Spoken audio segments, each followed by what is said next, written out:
Assalamualaikum warahmatullahi wabarakatuh. Perkenalkan, nama saya Nabila Nurdania. Di sini saya ingin menjelaskan tentang jenis kabel fiber optik. Kabel FO atau kabel fiber optik adalah jenis kabel yang digunakan untuk mentransmisikan data dalam bentuk cahaya melalui serat kaca atau plastik. Kabel ini memungkinkan pengiriman data dengan kecepatan tinggi dan jarak yang sangat jauh dibandingkan dengan kabel tembaga konvensional. Jenis kabel FO 1. Berdasarkan mode transmisi. A. Single mode fiber atau SMV. Inti serat sangat kecil, sekitar 8-10 mikron. Hanya satu jalur cahaya yang digunakan. Jarak transmisi jauh hingga 100 km. Kecepatan tinggi dan minim distorsi, cocok untuk jaringan backbone dan komunikasi antar kota. B. Multi-mode fiber atau MMV. Inti serat lebih besar 50 atau 62,5 mikron. Banyak jalur cahaya yang dipantulkan di dalam inti. Jarak lebih pendek, maksimal sekitar 2 km. Lebih murah dibandingkan single mode, cocok untuk jaringan lokal, LAN, gedung, atau kampus. 2. Berdasarkan struktur fisik kabel. A. Tight buffered kabel. Serat dilapisi pelindung langsung di sekitar inti, lebih fleksibel dan mudah dipasang. Umumnya digunakan untuk instalasi indoor. B. Lost tubing kabel. Serat berada dalam tabung longgar berisi gel atau udara. Melindungi serat dari kelembapan dan tekanan, cocok untuk instalasi outdoor, bawah tanah, atau udara. C. Armored kabel dilengkapi lapisan logam pelindung, biasanya baja, tahan terhadap tekanan fisik dan gigitan hewan, digunakan di area yang butuh perlindungan ekstra. 3. Berdasarkan lingkungan penggunaan. Indoor kabel lebih fleksibel, mudah ditekuk, biasanya tanpa pelindung logam. Outdoor kabel tahan cuaca, kelembapan, dan sering pakai loose tube atau armored. Aerial kabel dirancang untuk digantung di tiang, biasanya diberi kawat penahan. Direct burial kabel biasa ditanam langsung di tanah, tahan tekanan dan air. Kelebihannya, kecepatan tinggi.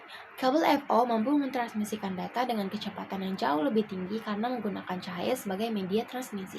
2. Kapasitas bandwidth besar. Mampu menangani data dalam jumlah besar, cocok untuk jaringan internet, backbone, ISP, dan pusat data. 3. Jarak transmisi lebih jauh. Dapat mentransmisikan sinyal data hingga puluhan kilometer tanpa kehilangan kualitas sinyal secara signifikan. 4. Tidak terpengaruh gangguan elektromagnetik karena menggunakan cahaya. Kabel FO tidak mudah terganggu oleh interferensi elektromagnetik atau radio. 5. Keamanan lebih tinggi. Lebih sulit untuk disadap dibanding kabel tembaga, sehingga lebih aman untuk komunikasi penting. Yang keenam, lebih ringan dan tipis. Kabel FO lebih ringan dan fleksibel meskipun mampu membawa lebih banyak data. Kekurangannya, 1. Biaya awal yang tinggi. Instalasi awal kabel FO cukup mahal, termasuk harga kabel, konektor, dan peralatan pendukung seperti OTDR, fusion, splicer, dan lain-lain. 2. Pemasangan dan perawatan yang rumit. Pemasangan kabel FO memerlukan teknis berlatih dan peralatan khusus. Perawatannya juga harus hati-hati karena kabel ini rapuh. 3. Rentan terhadap kerusakan fisik. Walaupun tahan terhadap interferensi elektromagnetik, kabel FO bisa mudah rusak jika tertekuk tajam atau terjepit, karena material intinya dari kaca atau plastik. 4.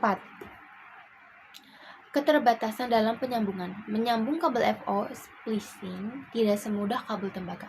Prosesnya rumit dan membutuhkan alat serta teknis khusus. 5. Tidak bisa menyalurkan listrik.